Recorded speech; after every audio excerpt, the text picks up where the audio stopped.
Mic check. Mic check. Could I get a mic check, please?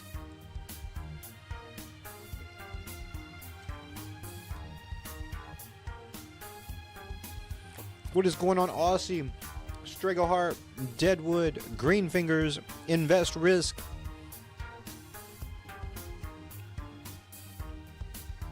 We are waiting on Trump, man. You know, Trump was supposed to sign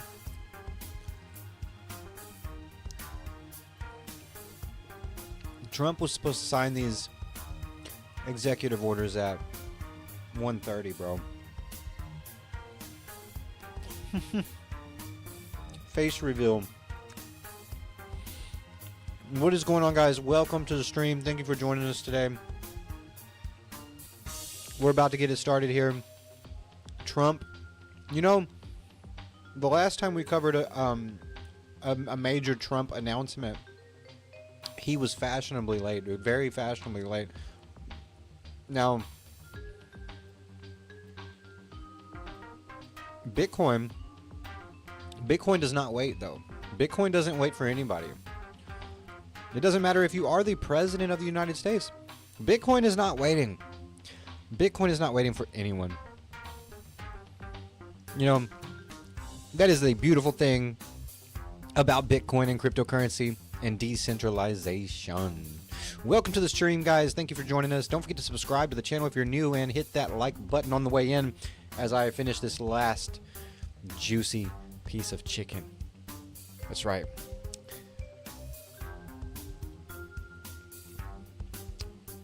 Oh, my starting screen is still on, bro. I apologize. Glitchy. What is glitchy?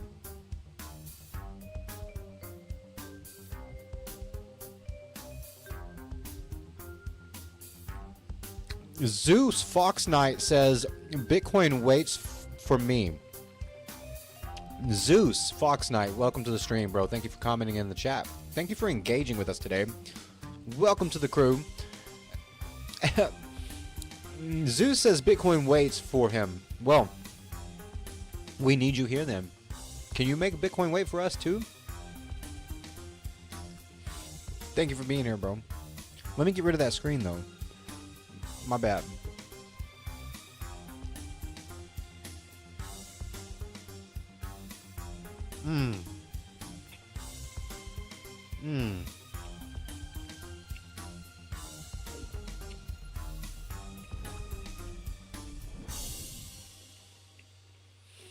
Zeus Fox Knight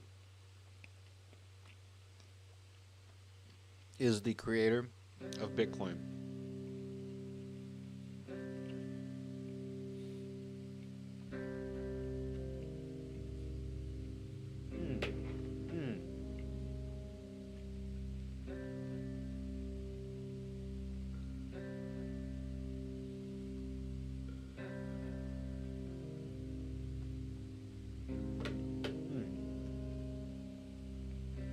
All right, guys, welcome. Show the Doge long.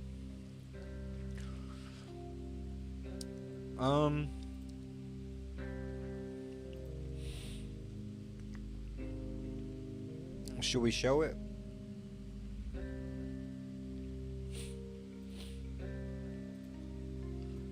Should we show the Dogecoin long? We're all going to Valhalla. That is right. That is right, bro. Listen. Listen, man. Listen, bro. I tell you what. I'm not sure if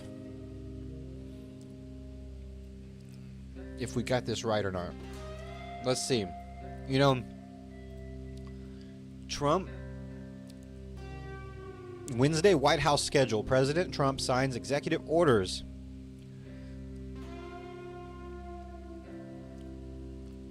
President Trump signs executive orders. This was supposed to have been at 2:30 p.m. That is Eastern time. So This is what we are currently waiting on. Now, we did just have the press secretary do her thing, okay? But Stragleheart says don't show it. Show it or don't show it. This is the question.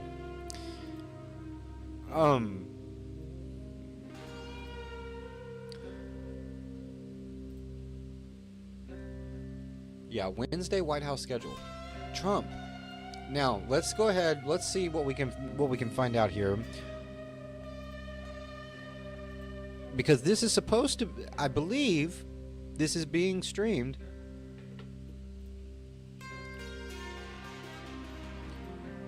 Unless this information is incorrect. But I believe it is. Correct me if I'm wrong, guys. If you guys know something that I don't know, you guys let me know. Most likely, Trump is just late, right? What is going on, Koba? Welcome from Germany. Welcome to the stream, bro. Thank you for engaging in the chat, my friend. Koba. 7128. Kind of reminds me of Fetty Wap. 7128. Wait, what was it? 1738. See, it's kind of similar, right?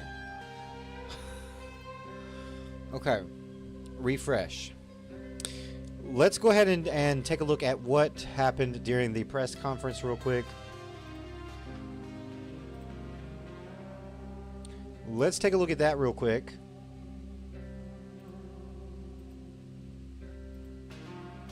Thank you guys for joining. Don't forget to tap that like button, smack it, flick it, kick it,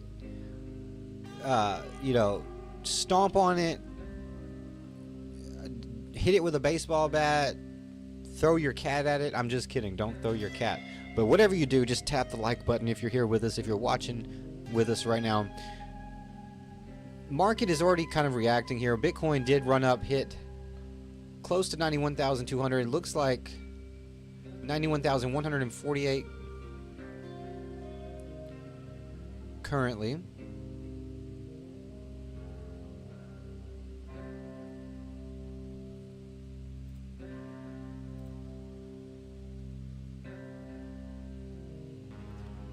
Greenfingers has gone to invisible mod mode. Did it get stopped out at the last drop? Are we still in the trade?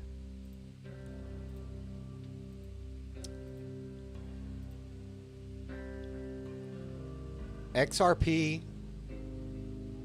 Now, again, the executive orders that Trump is signing today, there is no... I've seen on Crypto X, Crypto Twitter, I've seen Crypto Twitter. It sounds weird finally. It finally sounds weird calling it Crypto Twitter, right? It's finally feeling normal to say Crypto X. Even though at first that was hard, that was tough. But it's finally beginning to feel normal. So, I've seen it all over Crypto X about Trump signing these executive orders. And everyone on Crypto X is talking about the executive orders being crypto related. However, nobody really knows. There is no definite for sure, unless somebody has some inside information or something. There is no for sure certain piece of information stating that these executive orders are going to actually be related to crypto. However, if for some reason they were, the market would absolutely react violently. The market would react viciously to this. So, we do want to be here, and we do want to be present, active, and locked in. That's why I have a French fry.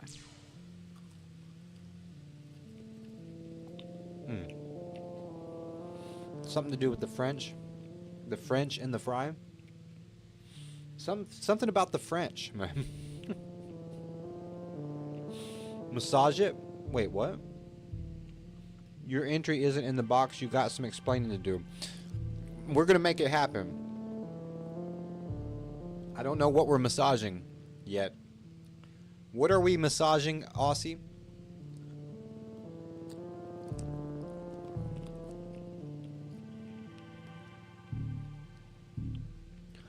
You know, what if Trump does this on purpose?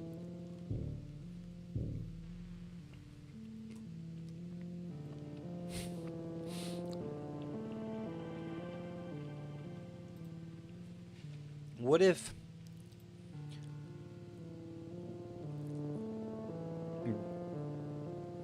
Oh, the like button, yes. So Bitcoin is already pushing here.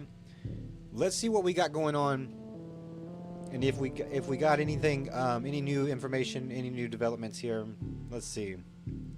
Now this was just an hour ago, but this was expected.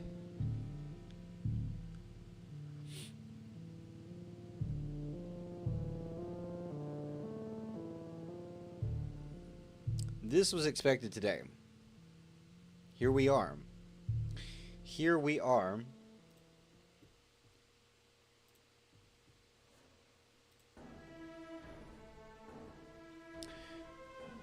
Kato Cobb, what is going on? Thank you for engaging in the chat with us today. How are you doing?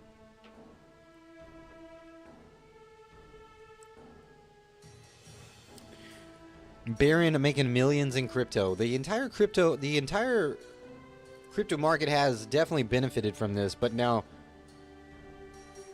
obviously the Trump family has definitely benefited from cryptocurrency. And don't think that they didn't already know. You know, don't fall for all of this stuff. Now, I am totally supportive, and I'm very, very, really just in awe, because you know what? I absolutely did not expect things to play out this way. I've always expected it to happen. You know, the adoption of Bitcoin, the adoption of cryptocurrency, blockchain technology. I've expected that. Just definitely did not expect the way it happened so quickly already, and the way it just seems so strategic. And that's what I'm saying. Don't ever think that this was all just, oh, crypto, Bitcoin, yeah, let's create our own coin. You know, no, all this was strategic. All of it was strategic. Everything that's happening is strategic.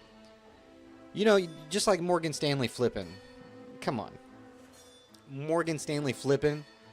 You don't think that wasn't already pre-planned? All the moves are pre-planned. Everything is pre-planned. Absolutely. And I don't doubt that even Bitcoin itself. I mean, come on, bro. We still don't know who actually created Bitcoin. Just that simple underlying factor right alone makes me it just, you know, it feels like sheep being led to the slaughter. You know, it's like we're being led to the slaughter. Are we being led to the slaughter? Are they doing what they've always done? Are they doing what they've always done? Are they just fooling everybody? Are they just fooling all of us? All the experts, the gurus, the Bitcoin experts that just, you know, all the Michael Saylors and all the Tom Lees and, you know, what if, hear me out, what if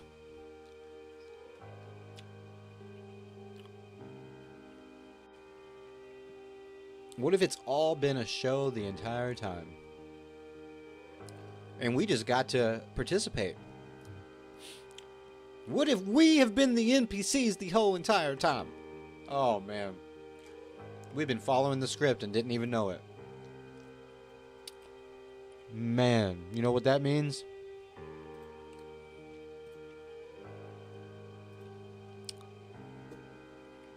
Sad times. However, I am still bullish. I still believe that there's a ton of money to be made, but you know, there's still that underlying factor. We cannot ignore that. We cannot ignore that, because if we do ignore that, then we leave the opportunity to be deceived, and I would prefer to not allow that opportunity. I'd rather not be deceived. And now I know that that's made me a very paranoid person. I have definitely been a very paranoid person my entire life. And I think it's because I just don't want to be deceived, and I will never be deceived. So that underlying factor is always going to be in the back of my mind when I am doing anything Bitcoin crypto related. when I am studying the charts, when I'm studying the long-term price action projections of where this is going to go, what this market's going to do, what the hell Bitcoin is going to do on the long term. Because the fact is, man, we don't know if Satoshi is alive. We don't know if Satoshi is an organization. We don't know if Satoshi still has access to all those Bitcoins. I mean, you know, how many chickens? The whole damn farm, bro.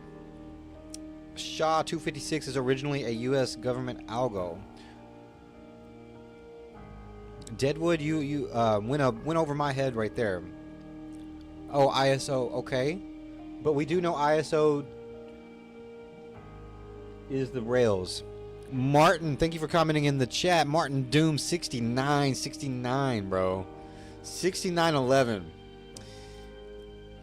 Go with the flow, Aussie. Go with the flow. Kato Bob. Kato Kebab. I'm also bullish on Bitcoin. Up to the 9,705K range. I've been mentioning this level. All the way possibly to 108. And then I'll look for short opportunities toward 80 to 70. That is my downwards range, depending on how the market looks at the time. You know, pretty grounded right there. I like that. Pretty grounded right there. I'll tell you what, I'm not sure that Trump is going to, if we are going to do this, he's going to be an hour late. We're working on it here.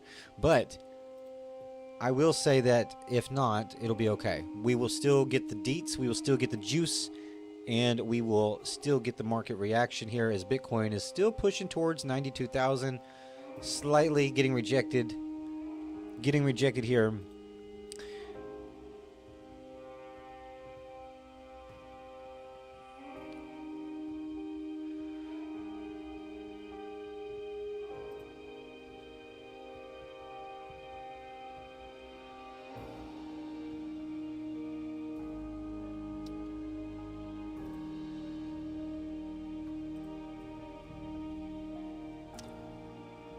Telcoin? Bro, I haven't heard anybody mention Telcoin in a long time. What is going on? Ronan, welcome.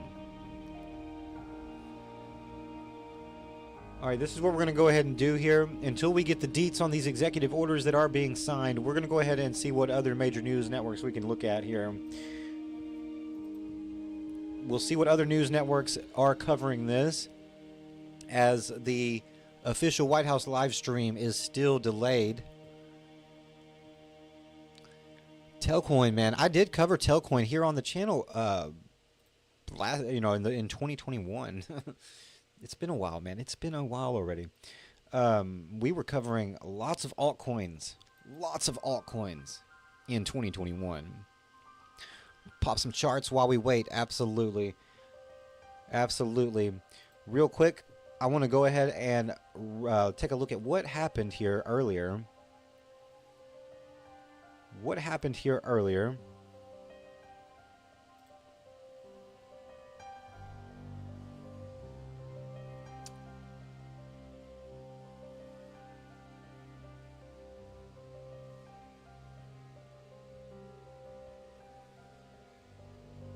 Again, I do appreciate each and every one of you guys showing up today to the live stream.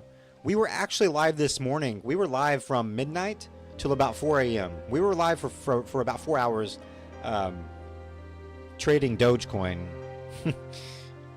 at about 3 a.m. this morning. So bear with me here. Again, I do appreciate you guys. Thank you very much for being here.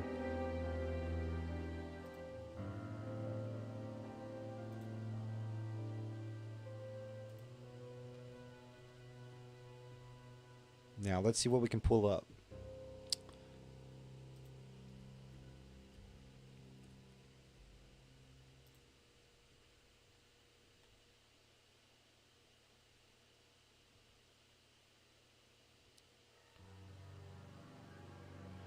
Oh my goodness, here we go. We got some things happening. Not every 24 now, it may not be, let's let's see, here we go. Still waiting on the details on the executive order signing by Trump, which is scheduled for today. However, there is currently no new details regarding this. So, as we wait on this to be released and to see if the live stream feed will commence here on the official White House page, we're waiting to see if we will get these juicy details on these executive orders expected to be signed today. However, we are running a bit late here, Trump. Trump is running a bit late. Now, what we do have going on right now, this is actually live. On where this is going.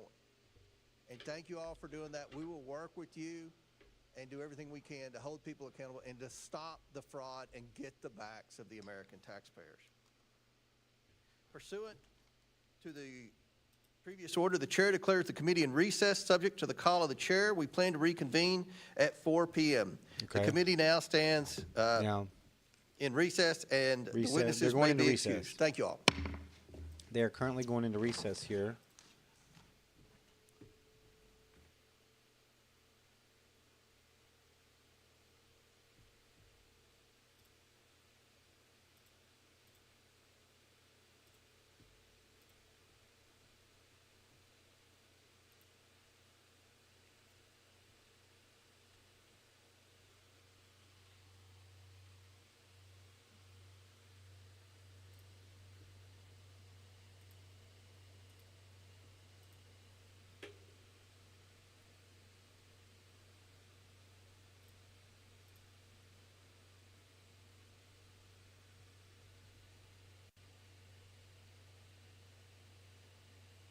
The Clarity Act is going to be such a huge, huge step, and I believe in the right direction, right?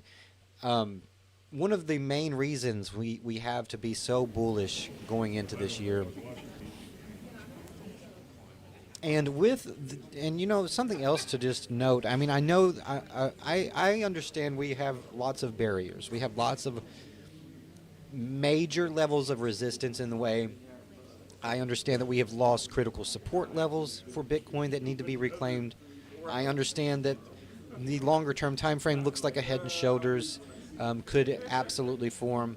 I do understand the bearish case scenario, 100%. I do understand the bearish case scenario, but what I think that we have to take into consideration is the fact that, you know, people are kind of I feel like the bearish case scenario is based on the fact that, and depends on if everything is already priced in, and by everything I mean everything, including the Clarity Act passing, including the other regulatory hurdles that we are going to be seeing taken down in this year related to Bitcoin cryptocurrency.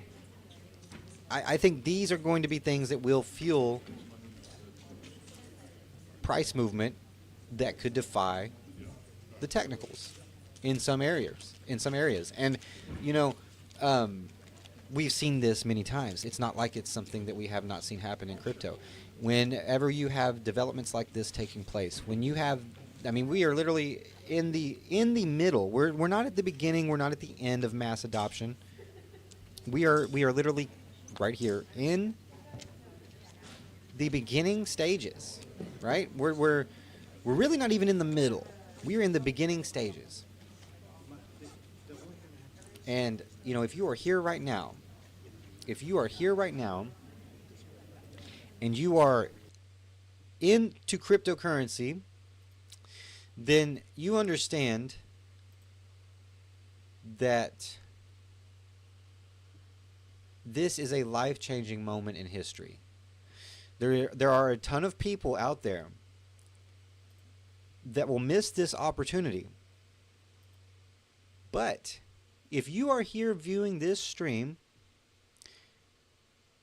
there's a very, very good chance that you are not going to miss out on the opportunity of a lifetime. Truly, truly an opportunity of a lifetime. And, you know, I used to say back in 2021, back in, you know, what we call now, I guess we call it the early days in crypto. I used to say back then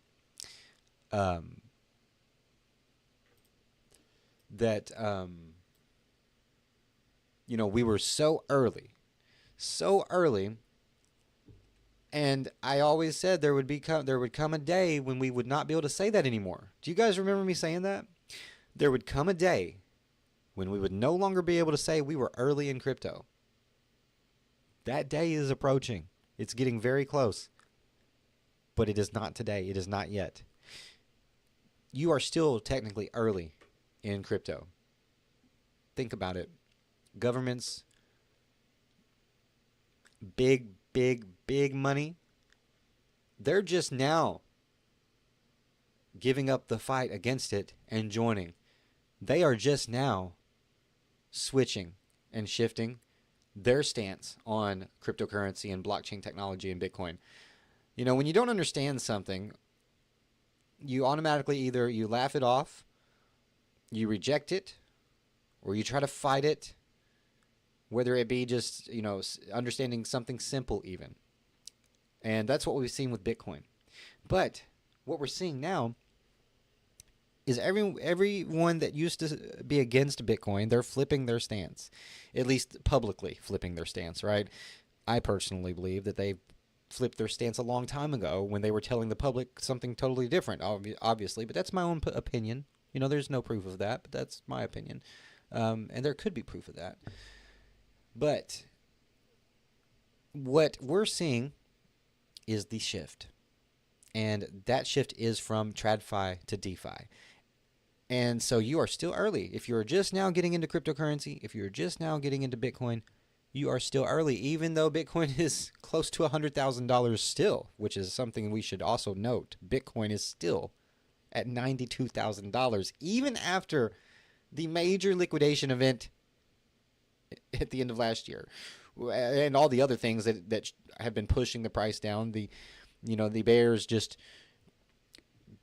pulverizing, just pow, pow.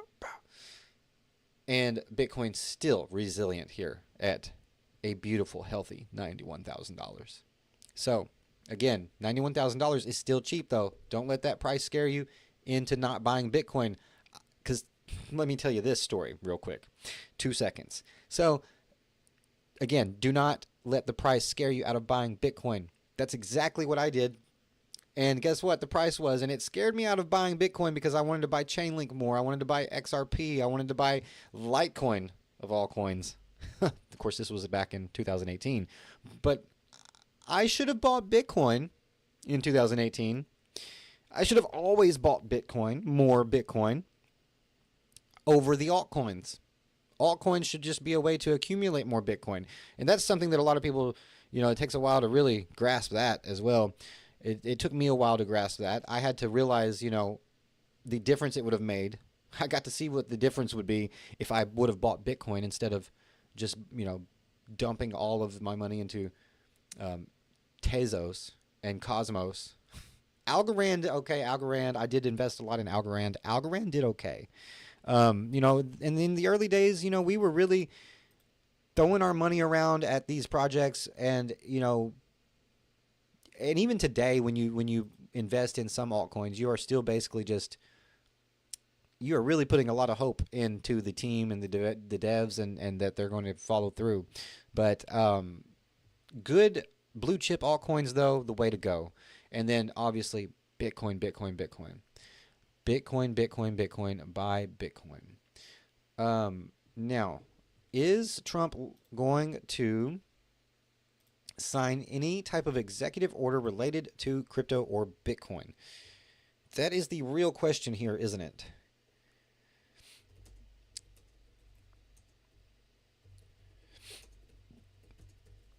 That is the real question here.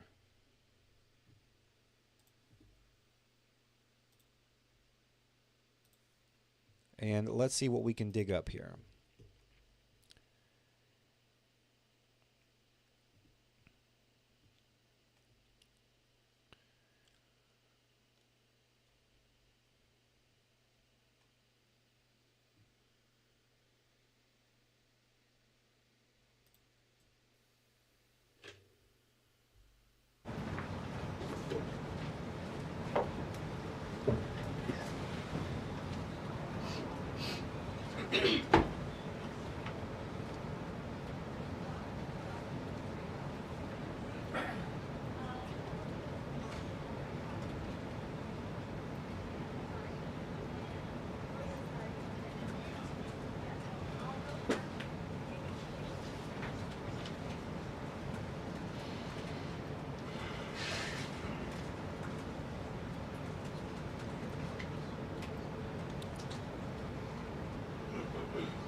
Todd, what is going on, bro? Welcome back to the channel. Good to see you. What's up, Jared Thomas? Thank you for being here as well. Thank you guys for commenting in the chat. A lot of hopium in this poll right here. That's a lot of hopium in that poll right there.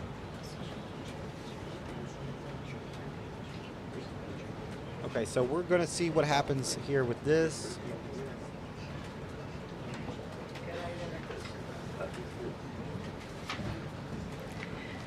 Hello, everybody. Good morning.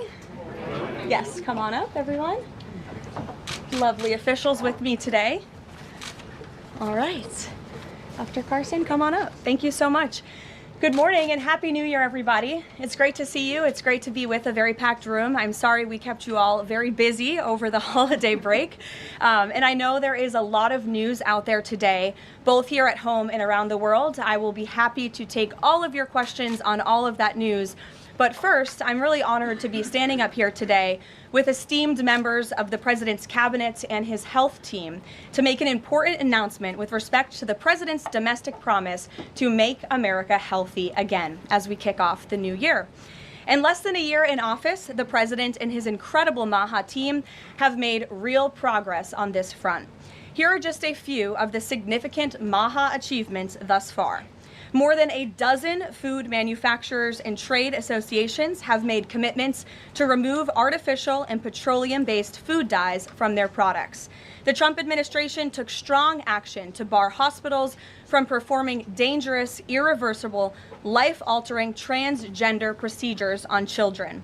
The Trump administration announced funding awards to states through the Rural Health Transformation Program, an unprecedented $50 billion investment established under President Trump's One Big Beautiful Bill. The Trump administration has also worked with 18 states across the country to ban junk food purchases using SNAP benefits starting this year. And thank you for leading that effort, Secretary Rollins. Additionally, President Trump took historic action to secure most favored nation drug pricing and secured deals with major pharmaceutical companies to massively lower the cost of prescription drugs. And those effects are being implemented as we speak. Americans are going to continue to see the result of these incredible deals the president cut. And I know President Trump and this team behind me worked incredibly hard to lower those drug costs for Americans. On Monday, the CDC adopted common sense updates to America's childhood vaccination schedule based solely on the gold standard of science. This action empowers parents and physicians to make the best individualized decisions to protect our children, while also restoring much needed confidence in our public health system. And as a MAHA mom myself, I'm very grateful for that. So thank you, Secretary Kennedy. To build on this progress, the Trump administration is now updating federal nutrition standards and guidelines to ensure that Americans have the most accurate, data-driven information supported by science and hard facts, not special interests or partisan ideology. President Trump has tasked two of the great individuals behind me, USDA Secretary Rollins and HHS Secretary Kennedy, with collaborating on this vitally important project. And today they are here to officially unveil the 2025 to 2030 dietary guidelines for America. These new guidelines are informed by the best and most reliable research on health and nutrition, particularly as it relates to the role of our diets and the prevalence of chronic disease in the country. They are also These guidelines are easy to read and understand, so every American, young and old, can access this information that literally has the power to change lives. But these are not just an updated guideline. These are the foundation to all federal food programs in our country. These new guidelines are going to update the food that is served to America's children in our public schools, to the plates that are served to our great men in uniform in our military, our veterans, and the food that they are consuming at the VA. And these new guidelines are also going to impact nutritional programs for the needy in our country, such as WIC and Head Start. Unfortunately, for decades, federal dollars has promoted low-quality, highly processed foods that lead to scores of long-term health issues, which means Americans have gone broke because of these health issues. Faulty dietary guidelines of the past stacked the deck against healthy eating and food options for everyday American families, which has fueled the chronic disease epidemic and jacked up the healthcare costs of households across the country. This failed approach in our public health system ends today. When these guidelines are followed, Americans will be saving themselves thousands of dollars. If we want to cut healthcare costs in our country, we must become a healthier country. According to the CEA, poor diet is the root cause of obesity, which accounts for $400 billion in medical spending each year. A healthier America will lead to a more affordable America. The new dietary guidelines from the Trump administration will ensure federal dollars go to real food to improve public health and therefore save the American people their hard-earned cash over the course of their lives. So with that, I am going to hand it over to Secretary Kennedy. The great people behind me will give remarks, and then we'll get into Q&A for the officials that are here on this specific topic. They will leave because they're all very busy people, and then I will open it up to Q&A with the rest of you on the rest of the news in the world. So thank you, and we'll start with Secretary Kennedy. Thank you, Caroline. Thank you. Today marks a decisive change in federal nutrition policy made possible by President Trump's leadership and the work of MAHA moms and public health advocates who demanded reform. Today, in accordance with President Trump's directive, Brooke and I will release the dietary guidelines for Americans 2025 to 2030, the most significant reset of federal nutrition policy in history. These guidelines replace corporate-driven assumptions with common sense goals and gold standard scientific integrity. These new guidelines will revolutionize our nation's food culture and make America healthy again. For decades, Americans have grown sicker while healthcare costs have soared. The reason is clear. The hard truth is that our government has been lying to us to protect corporate profit-taking, telling us that these food-like substances were beneficial to public health. Federal policy promoted and subsidized highly processed foods and refined carbohydrates and turned a blind eye to the disastrous consequences. Today, the lies stop. The new guidelines recognize that whole, nutrient-dense food is the most effective path to better health and lower healthcare costs. Protein and healthy fats are essential and were wrongly discouraged in prior dietary guidelines. We are ending the war on saturated fats. Diets rich in vegetables and fruits reduce disease risk more effectively than many drugs. Whole grains outperform refined carbohydrates. Added sugars, especially sugar-sweetened beverages, drive metabolic disease, and today our government declares war on added sugar. Highly processed foods loaded with additives, added sugar, and excess salt damage health and should be avoided. Daniel, thank you for joining us. us. As Secretary of Health and Human Services, my message is clear: eat real food. Nothing matters more for healthcare outcomes, economic productivity, military readiness, and fiscal stability. The dietary guidelines shape dozens it's of pretty federal sad that we have to programs, have including Head Start. That we need public officials up here to tell us to eat real food. How did we ever let it get this bad? Meals for 1.3 million active duty service members and food served to 9 million veterans in VA hospitals. Today begins the work of aligning those programs with affordable, whole, nutrient-dense food. Implementation requires coordination across the government. I'm working with many of my fellow cabinet secretaries to deliver results. I want to thank Bobby Mukamala, thank you very much, who is the president of the American Medical Association, for committing to mobilize the medical community on nutrition. And I thank also the American Academy of Pediatrics for partnering on this effort. I also look forward to working with Dr. Jay Bhattacharya and Dr. Marty McCary to fund and prioritize rigorous nutrition research at the NIH and at the FDA. The stakes are measurable and severe. A Johns Hopkins analysis estimates that 48% of every federal taxpayer dollar now goes to healthcare. The CDC reports that 90% of healthcare spending treats chronic disease. That means that 40%, 40 cents of every dollar that taxpayers pay in this country is going to treat diseases that could be averted through good food. The United States has the highest obesity and type 2 diabetes rate in the developed world. We spend 3 times more per capita than the European Union on health care, yet our life expectancy is 5 years lower, largely due to diet-related chronic disease. Our childhood obesity rate is 5 times higher than countries like France. 1/3 of U.S. teens have prediabetes, over 35% are overweight or obese, and 20% of young adults have non-alcoholic fatty liver disease. 77% of military-aged Americans are ineligible for military service because of diet-related conditions. If a foreign adversary sought to destroy the health of our children, to cripple our economy, to weaken our national security, there would be no better strategy than to addict us to ultra-processed foods. It's shocking that our own government helped to drive these cataclysmic changes in our diet. The damage is real, it is preventable, and President Trump has ordered it to end. If the United States reduced obesity, type 2 diabetes, heart disease, and Alzheimer's to Japanese levels, we would save approximately $600 billion a year.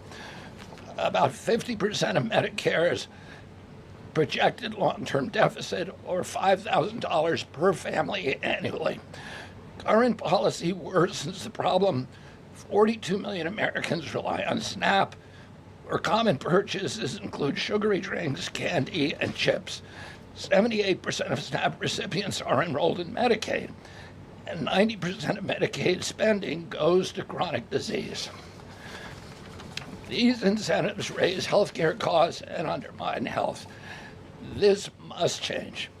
The new framework centers on protein and healthy fats, vegetables, fruits, and whole grains. And you can see the food pyramid here.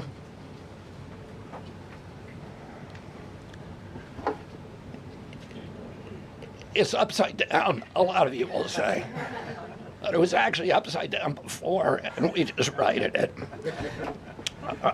For the first time, the dietary guidelines directly address ultra-processed foods. Bro. We're living in some wild and times, set firm man. sugar limits and federal To see procurement, everything that driving a I've significant always reduction in known for added years sugar and in thought school about meals. and I want to thank researched President and Trump studied. for his leadership and the partners crazy, committed bro. to ensuring that federal food dollars support real food and better health. Thank you. And I want to introduce You know, my those partner conspiracy theorists weren't so and a crazy friend, after all, Rollins, you know? who was an extraordinary collaborator on this. Thank you. Well, good morning, everyone. Happy New Year. What a honor to be here. I think this is Caroline's first press conference back, and what a great way to start the new year, 2026. I want to thank Secretary Kennedy. Your commitment to the well-being of Americans is such a blessing to this nation. We have been working on these new dietary guidelines really since almost day one. Bobby and I were voted on the same day and sworn in on the same day. So I think the partnership from minute one has been real and extraordinary. As Secretary Kennedy mentioned, America is in the middle of the worst chronic health crisis in our nation's history. Over 40% of the roughly 73 million children in the United States have at least one chronic health condition, and nearly 90% of healthcare spending goes toward treating people with chronic disease. Secretary Kennedy mentioned that, but it is really important to keep underscoring that fact. This crisis is unacceptable. It prevents Americans from living healthy and happy lives. And for decades under both Republicans and Democrats, federal incentives have promoted low quality, highly processed foods and pharmaceutical interventions instead of prevention. As a result, nutrient-dense whole foods grown by America's farmers and ranchers have been increasingly displaced. The Trump administration is acutely aware of this danger, and today this announcement is making a major step in doing something about it. Thankfully, the solution is simple and should be non-controversial. Eat real food. This is the main message of the new Dietary Guidelines for Americans 2025 to 2030, which encourage households and schools to prioritize whole, nutrient-dense foods. That means more protein, more dairy, more healthy fats, more whole grains, more fruits and vegetables, whether they are fresh, frozen, canned, or dried. We are finally putting real food back at the center of the American diet.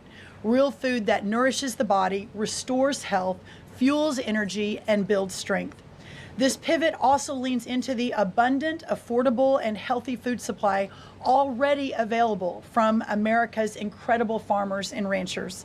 By making milk, raising cattle, and growing wholesome fruits, vegetables, and grains, they hold the key to solving our national health crisis. And President Trump is mobilizing government to ensure families across America have greater access to these healthy foods. In the past 12 months, inflation has slowed and wages have risen for the first time in 5 years.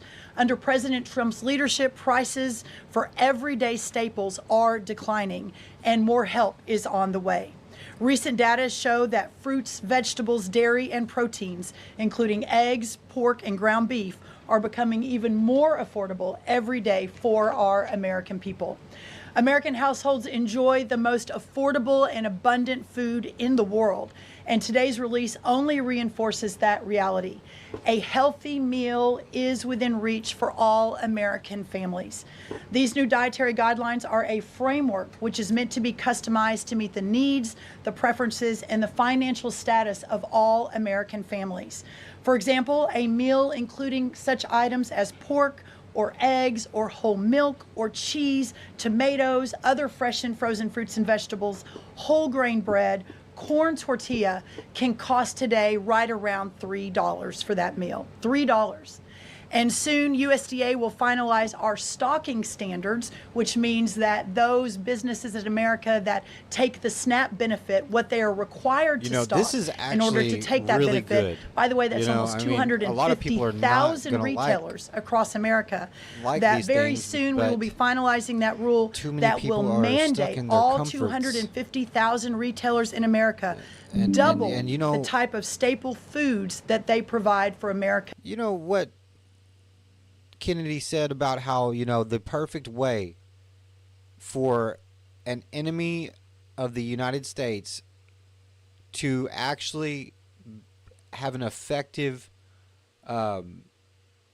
way of weakening us and weakening our defense, attack the youth, attack the health of the everyday, as Kennedy said, military-aged people, and that's what we've seen happen with all these ultra-processed foods and all the additives and chemicals that we don't need that are poisoning us, causing health issues and cancer and everything else.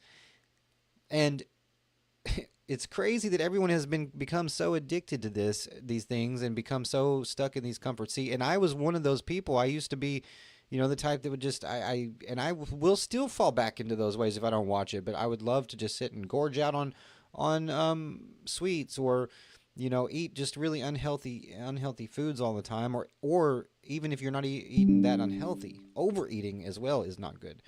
But, I completely turned all that around. And then once you feel and see the results of making those lifestyle changes, bro, there's no going back.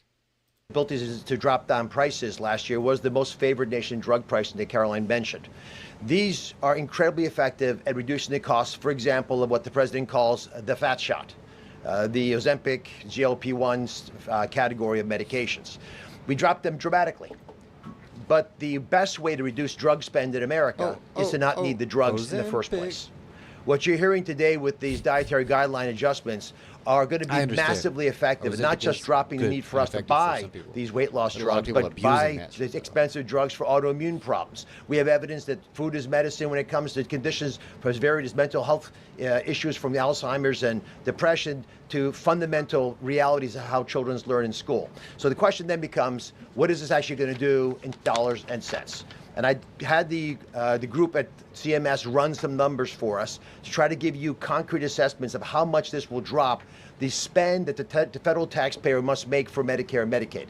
And I'm more optimistic today than ever that we can address the fast rising rate of healthcare expenses in America because of movements like this. Right now, we're increasing health expenditures in America at roughly twice the rate of the GDP growth.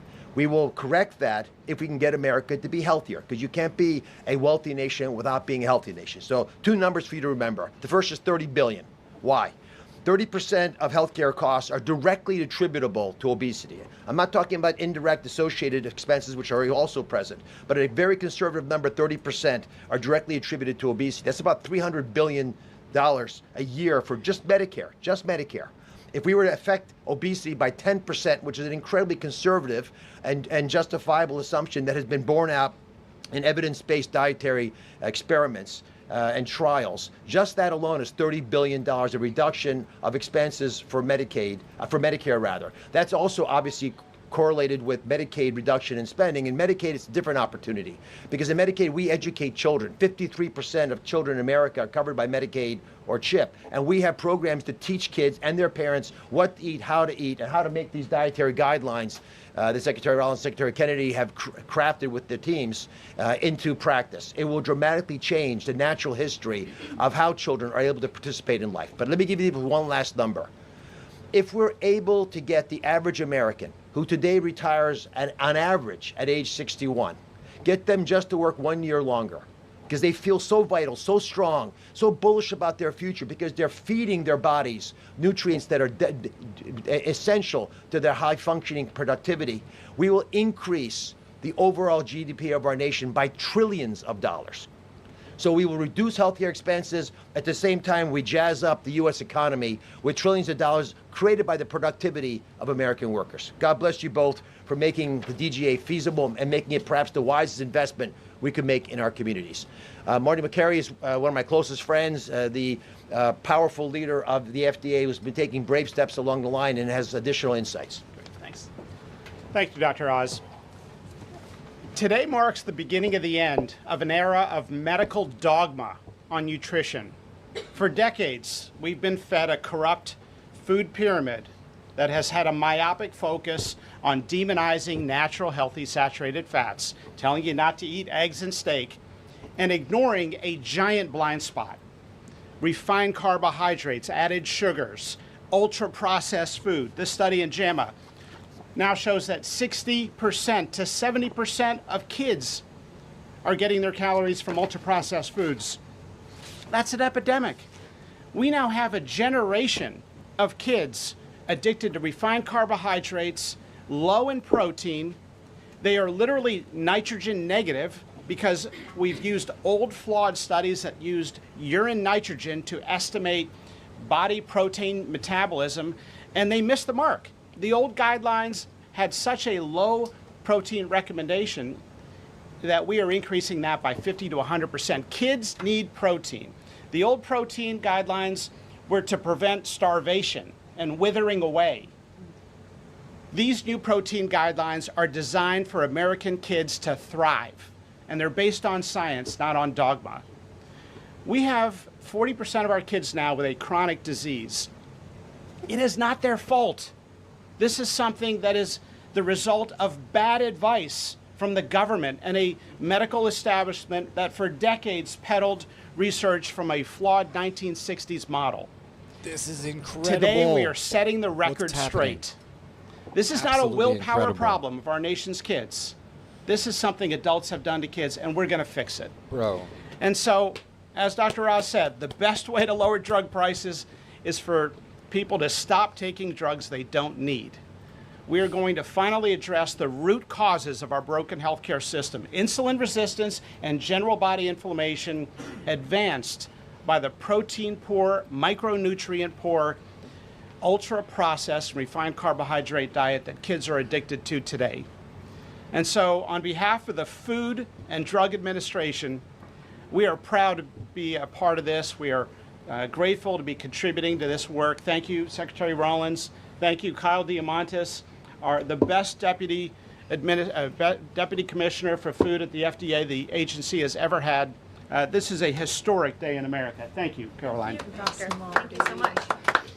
Thank you. I hope everyone's inspired to go eat a salad for lunch after this briefing.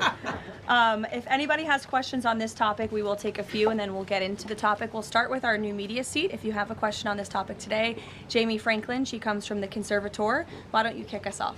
Yeah, first of all, Caroline, congratulations on your pregnancy. We're so excited for you. Thank you. MAHA moms across the country, including myself, are just so excited by what this administration is doing. So as of right now, no executive order text has been released publicly. That tells us this was likely closed press, and the details are still being finalized. But once it posts, markets are going to react. They'll react quickly, probably, if anything is related to cryptocurrency or anything related to Bitcoin or Bitcoin strategic reserves or anything like that. The markets will react after this is released. Some of it may have already been pricing in with the volatility that we've seen earlier around the time that this information was supposed to have been released. But what we're going to do now is just continue here until we get some of that information on the executive orders to see what we can figure out.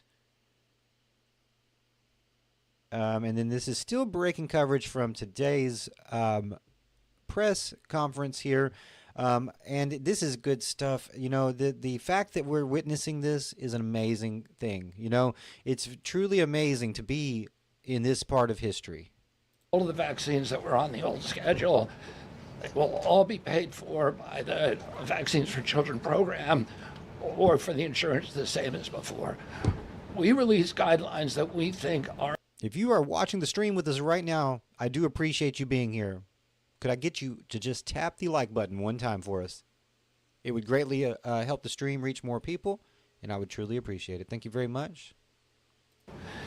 And they're based on their best science and also on their conviction that when you put too many vaccines on the program, it actually reduces compliance. It reduces uptake.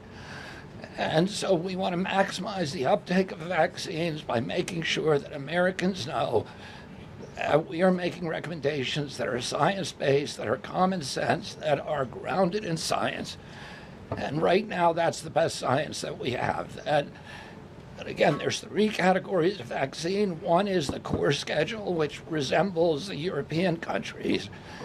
The second is for people who have vulnerabilities, for high risk, and that doesn't change at all. And then the third is shared decision making, which any vaccine that was on the old schedule, you can continue to get. So people will make their own choices, and that's what democracy is about. I asked the boss, Caroline, for permission to add a little bit to this because I think it's really important. And by the way, Jamie, what a superstar Bitcoin you back are. It's so above fun to see you in this seat, $91,000. Jamie Franklin. The blue state question is a really important one. And for those of us that are running agencies with these programs, I mean, I've talked to a lot of you already about how we have 22 blue states that won't give us their SNAP data so that we can figure out and ensure that those who really need these programs are actually getting these programs. Clearly, you all have been writing about Minnesota.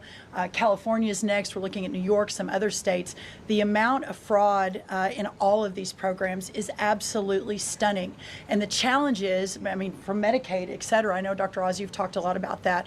This is a significant problem. And I think who's really harmed in all of this conversation and when these blue states aren't partnering with us to try to do this right is we say blue states and red states, but in those states there are all kinds of our citizenry and that aren't all Democrat or aren't all Republican. We had a poll that just came out that had about 85% of all Americans believe that states should turn their data over on SNAP so that we can figure out where the fraud is and ensure these programs are going where they need to go.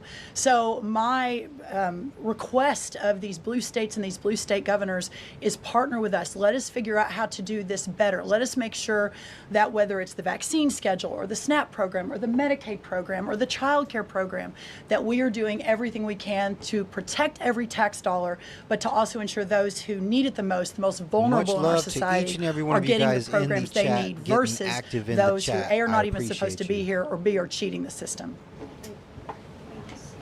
Jeff. Thanks, Caroline. One of the changes that was made had to do with alcohol.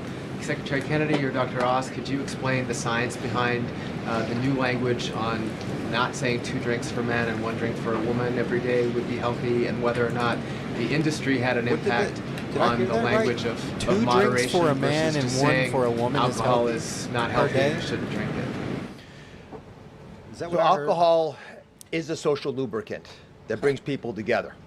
In the best case scenario, I don't think you should drink alcohol, but it does allow people an excuse to bond and socialize, and there's probably nothing healthier than having a good time with friends in a safe way. If you look at the blue zones, for Alcohol is example, not around a the safe world, way, people live bro. the longest. Alcohol is For sometimes most. part of their diet. Again, small amounts, taken very judiciously, and usually in a celebratory fashion. So there is alcohol on these dietary guidelines, but the implication is don't have it for breakfast. Right, this should be something done in a small amount with hopefully some kind of an event that might have alcohol added. But the general move away from 2 glasses of men, 1 glass of women, there was never really good data to support that quantity of alcohol consumption. That data was probably primarily confused with broader data about social connectiveness. Take a couple more. John? Thanks a lot, Caroline. Secretary Rollins, I'm curious about with these guidelines. They're not mandates, they're guidelines. What are the practical effects of these guidelines on public schools all across the country? Well, today begins thank you, John. It's good to see you. Today begins the first day now in a recalibration of the rules, whether it's school lunches, whether it's the SNAP program, whether it's as veterans were mentioned, our prison system, that now we begin the process of implementing and redrafting the rules to reflect what this new dietary guidelines for Americans actually is doing to our food system. So there is a lot of work to do. Nothing changes overnight, but as I think we've proven, this administration moves very, very quickly on all fronts, 7 days a week, 365 days a year, and so you'll begin to see some real changes coming very soon. As everyone is aware, for many of our most vulnerable in the margins in our communities, the school lunch is often the best place for our children to get the healthiest meal. Hopefully with stocking standards and reworking SNAP and the SNAP waivers we've done, that begins to change too. But right now, that is going to be the single most important, from my perspective, move forward, is the school lunches and making sure that we're getting the right amount, the best amount, and most nutrient-dense foods into the schools. Thank you. You also mentioned, Secretary Rollins, cost when you had your remarks a little bit earlier. Is eating healthier more cost-effective? Is it cheaper than just having a diet of processed foods? I had a whole chart to show you, but left it in the back, unfortunately, that yes, indeed, that eating healthy, for the most part, we've got 100 simulations, is actually less expensive. The challenge is the access to those healthy foods, especially in parts of America where they have food deserts. They don't have a H-E-B or a Kroger or a Central Market. These are all Texan grocery stores, but whatever similar across the country. But that is why these stocking standards in SNAP are so important. So if you have a economically challenged family, and the only place they're getting their food is the 7-Eleven. We have a longer term important policy priority, and that is getting grocery stores into these lower margin communities. But for now, requiring those retailers, those 250,000 retailers across America, to double their stocking of healthier foods. That will allow us to immediately get these better foods into all communities, but especially the most vulnerable. Thank you, John. Let me just add something to that. Brooke and I are working on a program. Affordability is the priority for the president.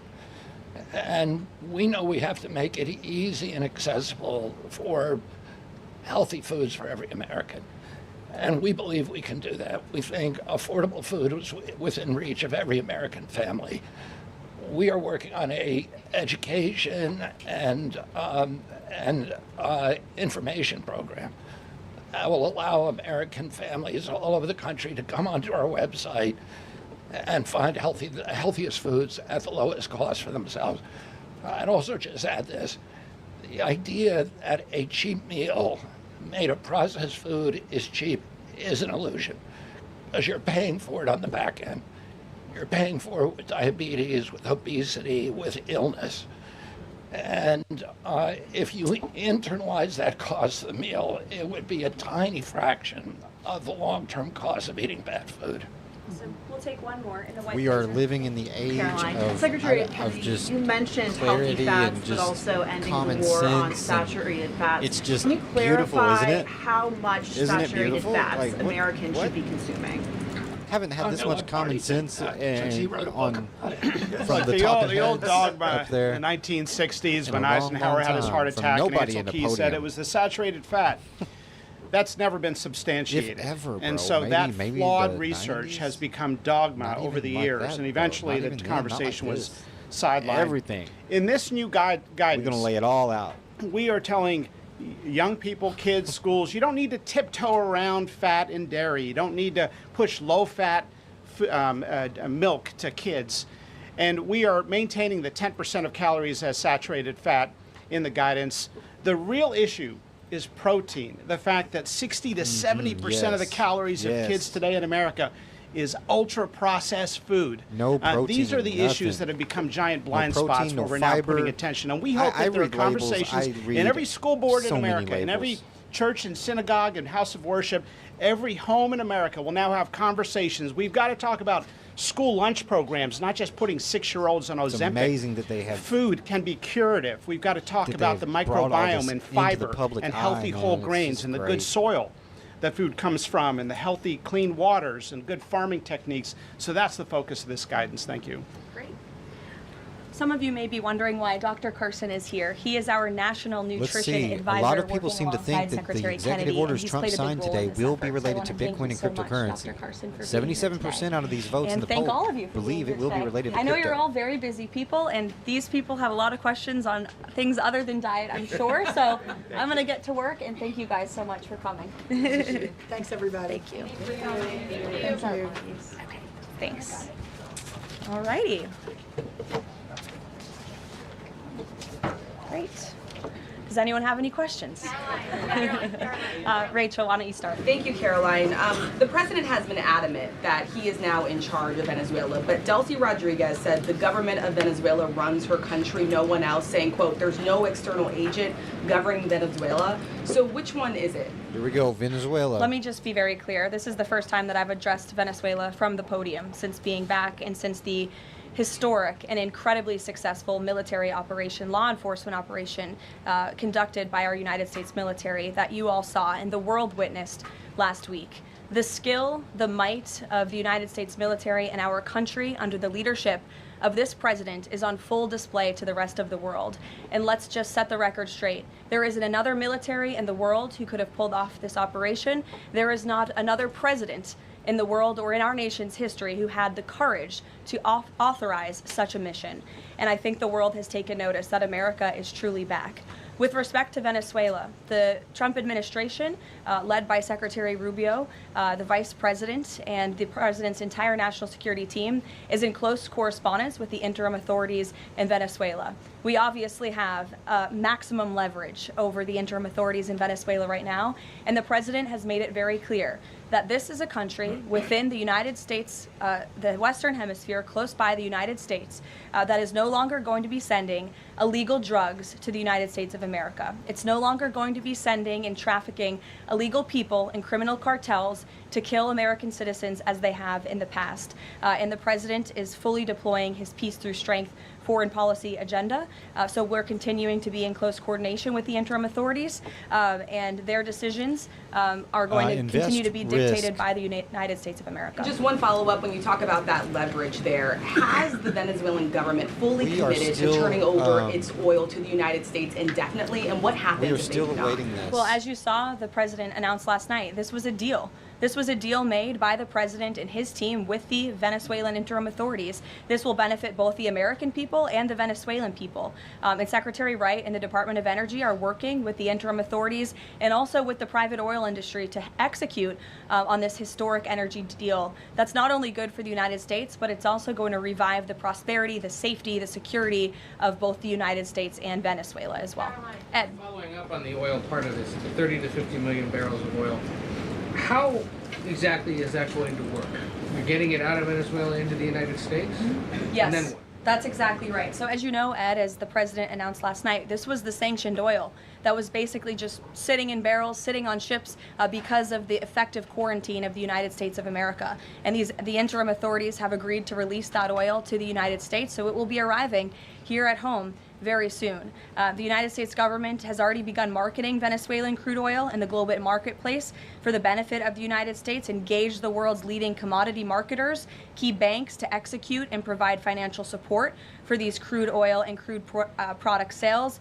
All proceeds from the sale of Venezuelan crude oil and products will first settle in U.S.-controlled accounts at globally recognized banks to guarantee the legitimacy and integrity of the ultimate distribution of proceeds, and those funds will be dispersed for the benefit of the American people and the Venezuelan people at the discretion of the United States government. It sounds like it requires a lot of private sector engagement and agreement And from the oil industry and the banking industry. Do you have that yet? There's a lot of private sector engagement that's happening right now. As you know, Secretary Wright, our energy secretary who's heading up this big project, is in Florida today meeting with some of these oil executives. And as we confirmed earlier, they will also be at the White House later this week. So they are absolutely eager to invest. They're eager about these opportunities.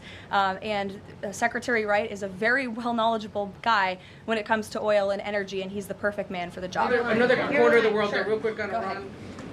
Go ahead. So just to follow up on the oil, 30 to 50 million barrels is an initial tranche, if you will, and then what happens after that? What I won't get ahead of the plans that the president and his team are currently speaking with the interim authorities about, but rest assured, there is a long-term plan here. Secretary Rubio and the entire team are working diligently on it, and this is just sort of the first action that you all are seeing.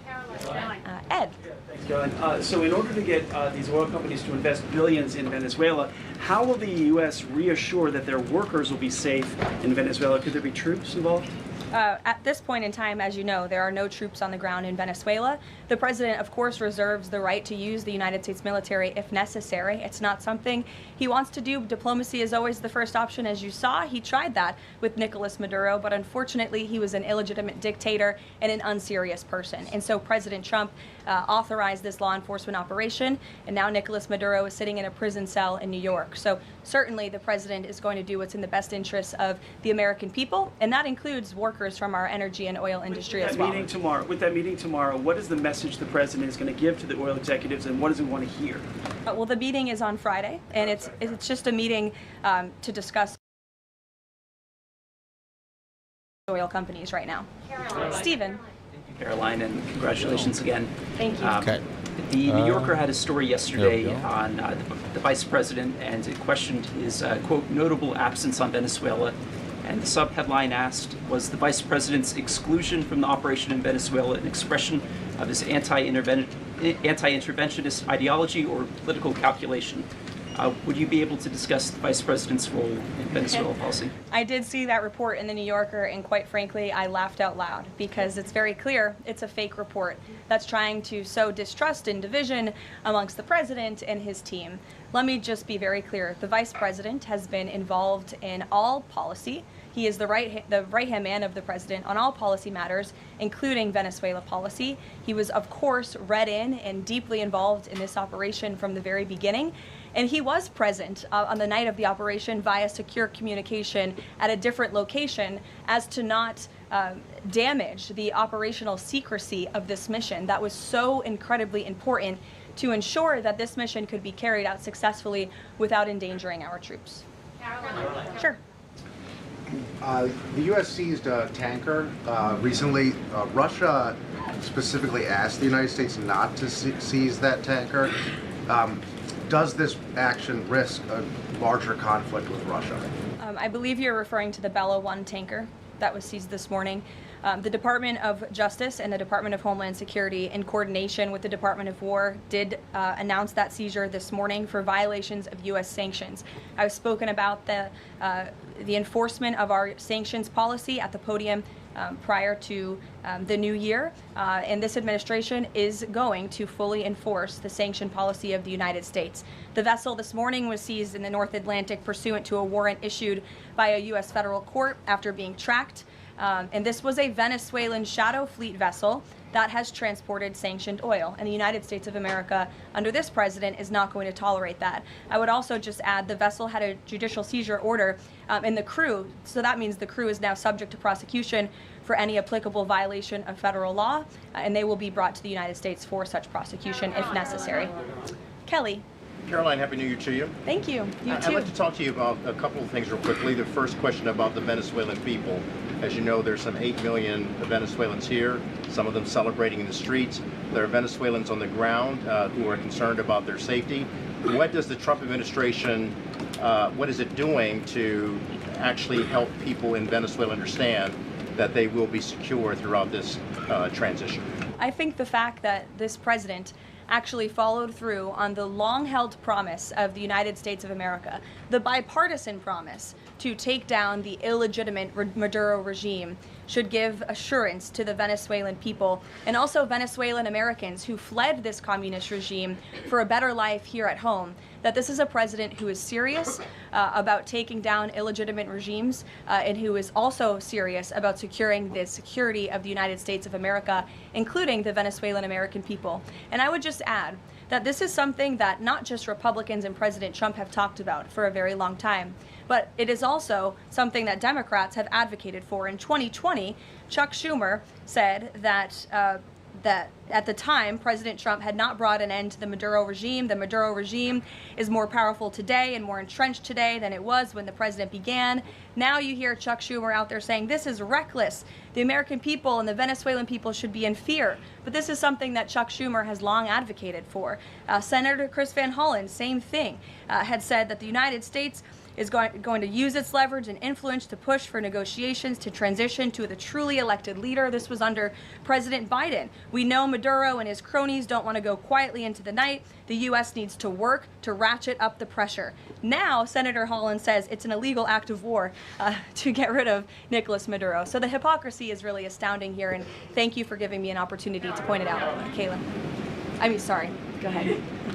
Yes. So there are reports that the administration is demanding that Venezuela cut ties with China, Russia, Iran, and Cuba. Can you confirm? I'm sorry? Reports that the administration has essentially demanded that Venezuela cut ties with China, Russia, Iran, and Cuba. Can you confirm that? Well, those alleged demands were made in a classified briefing by Secretary Rubio, and I know that there's a lot of leaks coming out of these classified briefings, so I'm not going to confirm or deny or get into what the Secretary has said in classified settings to members of Congress. But I think that the administration has made it quite clear to the interim authorities in Venezuela that this is the Western Hemisphere, and American dominance is going to continue under this president. If I could just ask, there have also been reports that the U.S. could potentially buy Greenland as one potential option on the table. What would such an offer look like? Is there anything monetarily you could provide, any details there? Well, that's something that's currently being actively discussed by the president and his national security team. And I would point out that the acquisition of Greenland by the United States is not a new idea. This is something that presidents dating back to the 1800s have said is advantageous for America's national security. The president has been very open and clear with all of you and with the world that he views it in the best interest of the United States to deter Russian and Chinese aggression in the Arctic region. And so that's why his team is currently talking about what a potential purchase would look like. Jackie. Caroline, just following up on Greenland, why not rule out taking it by military force? I know that past presidents and past leaders have often ruled things out. They've often been very open about ruling things in and basically broadcasting their foreign policy strategy to the rest of the world, not just to our allies, but most egregiously to our adversaries. That's not something this president does. All options are always on the table for President Trump as he examines what's in the best interests of the United States. But I will just say that the president's first option always has been diplomacy. Again, Look at Venezuela. He tried ardently to strike a good deal with Nicolas Maduro, and he told him, I will use the United States military and you will not like it if you don't take such a deal. And look at what happened. With respect to Iran, the president said the same thing, right? He tried to have serious interest in a deal with the Iranian regime with respect to their nuclear capabilities. They were not interested, and so Operation Midnight Hammer happened, which was another remarkable military success under the leadership of this commander-in-chief. So the president keeps his options open, but diplomacy is always the first. Quickly, just one additional follow-up on that. Does the president recognize Denmark's ownership as part of the kingdom? Because there have been some Republican senators questioning, the claim that Denmark has to Greenland. Is the president in that camp with them, questioning the legality of I have not heard him question it personally, but you're welcome to ask him yourself next time you have the chance. Sanctions are being lifted for Venezuela. We got to lift some sanctions to let the oil come in. Can you talk about that just very briefly? Yes, so the U.S. is selectively rolling back sanctions to enable the transport and the sale of Venezuelan crude and oil products to the global markets, yes. Caroline. Annie. Thank you. There are some reports from Venezuela that the country's leaders are cracking down on the population, specifically suppressing public expression of support for Maduro's ouster.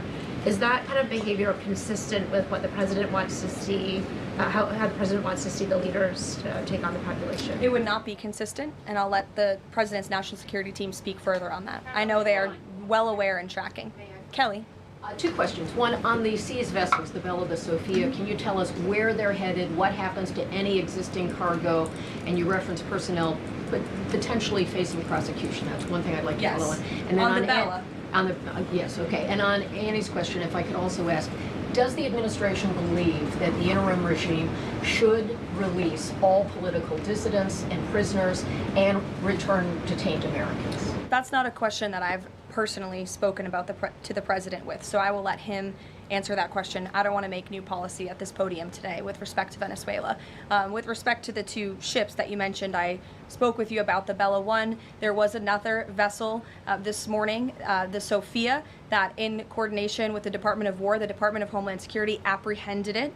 This is a stateless, sanctioned, dark fleet motor tanker, and this occurred without incident.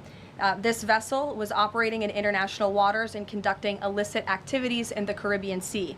The U.S. Coast Guard is escorting the Sophia to the United States for final disposition. To answer your question, Kelly, directly, this was through Operation Southern Spear. The Department of War is unwavering in its mission to crush illicit activity in the Western Hemisphere. And as the President has repeatedly stated, we're going to defend our homeland and restore security and strength across the Americas. Dasha. Dasha, go. Caroline, thank you and Happy New Year. Thanks, you too. Two questions, one on Venezuela, one on Greenland. You've repeatedly at the podium called the current leadership in Venezuela interim leadership.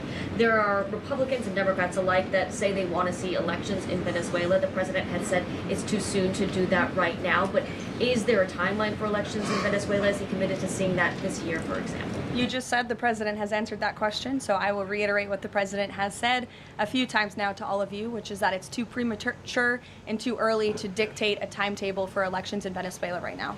Caroline, you just talked to Jackie about diplomacy first, right? The Danes have repeatedly said they are willing to collaborate on all of the concerns that the president has, whether it's more troops, mineral rights, intelligence sharing. Why does the president feel he needs to own Greenland and not and put out the threat of military action when this could be done through diplomacy? Well, who said diplomacy isn't taking place behind the scenes, Dasha? I mean, the president is interested in diplomacy. His national security team is as well. And of course, he's always willing to pick up the phone for everybody and hear out their concerns. But the president is the president of the United States of America, and he's always going to be very clear about what he views as being in our nation's best interest. Reagan. Caroline, I have a question for you on Venezuela, and then I'd love to ask you about Minnesota and Tim Walz. Sure. On Venezuela, I'm wondering, does the administration hope to start sending more Venezuelan migrants back home or have them self-deport if the situation in the country improves? As far as I'm concerned, the policies of the Trump administration and the Department of Homeland Security have not changed. All those illegally present in the country are subject to deportation. And I would just like to add how we got here. The president was very clear on the campaign to the American public, and it's one of the many reasons they resoundingly reelected him back to this office, that he was not only going to crush foreign drug cartels, but that he was not going to stand by and watch as the illegitimate Venezuelan regime was sending illegal criminals and gang members and rapists and murderers to our country, which happened to the tune of thousands under the previous administration and president. And so there could be nothing more America first than this operation that took place last week. And I would just remind all of you in this room that there were innocent Americans like Jocelyn Nungare who lost their lives at the hands of dangerous Venezuelan criminals who were sent here by the Maduro regime. And that has been the president's North Star and guiding principle throughout his entire policy since January 20th. Tim Walz in Minnesota. Does the administration believe that Tim Walz potentially dropped out of the governor's race because he could be under criminal investigation? I don't know if there's a criminal investigation. If there was, I wouldn't be able to comment on it from up here, to be honest with you. But I think Tim Walz probably dropped out of the race because he realizes he no longer has the support of the people of his own state, which is a remarkable downfall considering he was the number 2 on the Democrat Party's ticket just about a year ago. When it comes to Minnesota, the fraud that we have seen, the wide scale of fraud is really remarkable. It's egregious. I would encourage every single journalist in this room to go to Minnesota and to cover it yourselves. As for the Trump administration, we have officials who have been on the ground almost every day. Secretary Noem was there yesterday. Secretary Bessent will be traveling there later this week to talk about the fraud and to do a roundtable on this very topic. And I would just like to leave you with an update. To date, the Department of Justice has charged 98 total defendants in several Medicaid fraud and related case programs. 64 were convicted, and 85 of the 98 charged were of Somali descent. The DOJ has also issued over 1,700 subpoenas, executed over 130 search warrants, and they have now added more attorneys to their office there to absorb the case flow. DHS is on the ground going door to door conducting large-scale criminal and HSI investigations. They have also sent approximately 2,000 agents to Minneapolis to assist with law enforcement and immigration enforcement. As I said, Secretary Noem was on the ground yesterday. The Department of Health and Human Services has also begun requiring a justification and photo evidence for all child care related payments nationwide, and they required Minnesota to conduct a full audit of all child care centers. They also froze $185 million in funding to Minnesota. And Dr. Oz, who was just here, also notified Governor Walz they're going to begin auditing Medicaid recipients and deferring payments on claims based on waste, fraud, and abuse. The Department of Labor is also conducting a targeted review of Minnesota's unemployment program. Department of Agriculture requiring Minnesota to conduct recertification for SNAP recipients, and HUD has launched investigations into the public housing. SBA has also suspended nearly 7,000 borrowers amid suspected fraudulent activity. So, with all of that, rest assured this is an all-hands-on-deck effort from the entire administration to get to the bottom of this and to ensure that the ripping off of taxpayers in the state of Minnesota, and it won't just be Minnesota, it'll be any state across this country where fraud has taken place, and we are protecting law-abiding, tax-paying American citizens. Phil. Thank you, Caroline. Just to follow up on Greenland, there are treaties already on the books that give the United States access to the island. They can construct and maintain military bases there. We can house personnel on the island. The U.S. has control of landings, takeoffs, anchorages, etc. So I'm curious if you could just spell out for the American public what specifically would the U.S. gain by taking control of Greenland that the U.S. doesn't already have access to right now? More control over the Arctic region and ensuring that China and Russia and our adversaries cannot continue their aggression in this very important and strategic region. And there would be many other benefits as well that, again, the President and his national security team are currently talking about. Jeff, I'll give you another one. Just a broad sort of stand-back question on foreign policy. Are you concerned about increasing tensions with Russia because of the tanker seizures? And how does the U.S. action in Venezuela impact the ongoing relationship with China and the President's relationship with President Xi? I think the president has very open, honest, and good relationships with both President Putin of Russia and also President Xi of China. He has spoken with them numerous times, as you know, since coming to office about a year ago, and I believe that those personal relationships are going to continue. But as for the president and the United States, he's going to enforce our policy that's best for the United States of America. And with respect to these ship seizures, that means enforcing the embargo against all dark fleet vessels that are illegally transporting oil, and only legitimate commerce, to answer your question much earlier, Rachel, determined by the United States is going to be permitted. And that's the policy of this administration, and he's not afraid to implement it. One more stand back. Just one more stand back. I just want to ask the last one. I remember asking the president at the very beginning of his term if he was committed to Article 5 and NATO, and he said yes. Has his stance on NATO or his commitment to NATO changed? Did you see his statement earlier today? He said we will always be there for NATO even if they are not there for us. And I think that answers your question directly. Yes. Just to follow up on what Jeff was saying there, will the president commit that if any NATO members are attacked, the United States will come to? Again, the president addressed this directly himself this morning after seeing the coverage from all of you in this room on television, and he made it very clear we're always going to be there for NATO, even if they have not done right by the United States of America. And they have not, they have finally increased their defense spending at the request of this president, but it was only because of this president that they did that.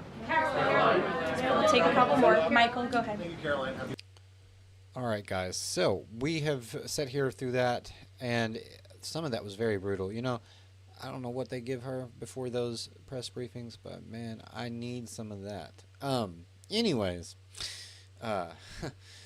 we actually still have not heard anything about the executive orders that were supposed to be signed today.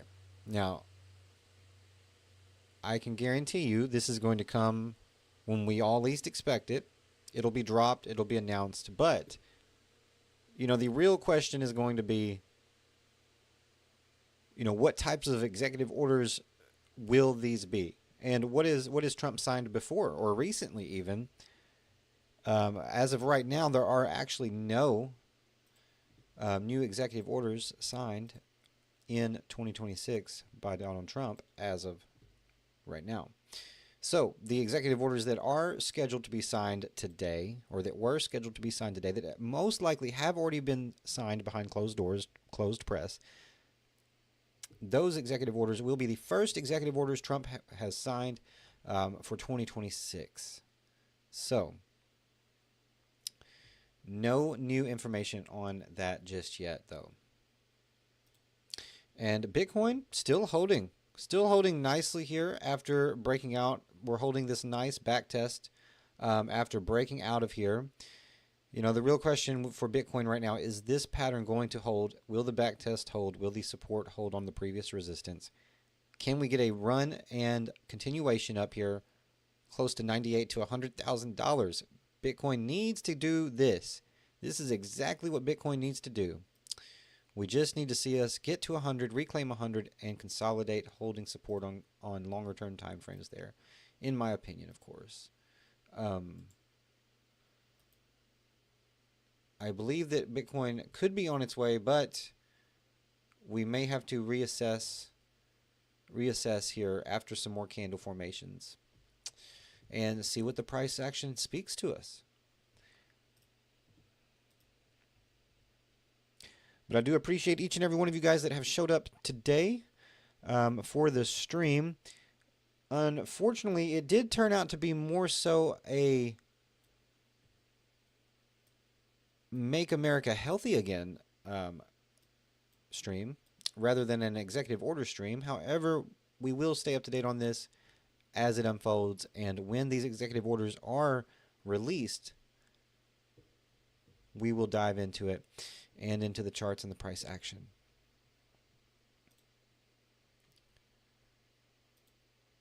But thank you guys again. I do appreciate it very much. Deadwood, Aussie, Crypto Scotty, good to see you, bro. Satin, good to see you. Thank you for being here. Invest Risk, thank you for being here. Green Fingers, Stragerheart, Todd. Much love to the chat. I appreciate you guys very much. I will see y'all in the next one.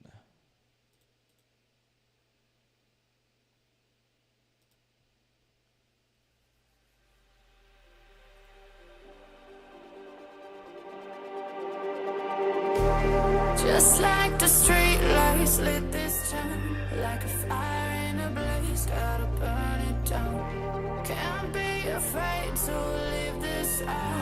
We got this far, don't know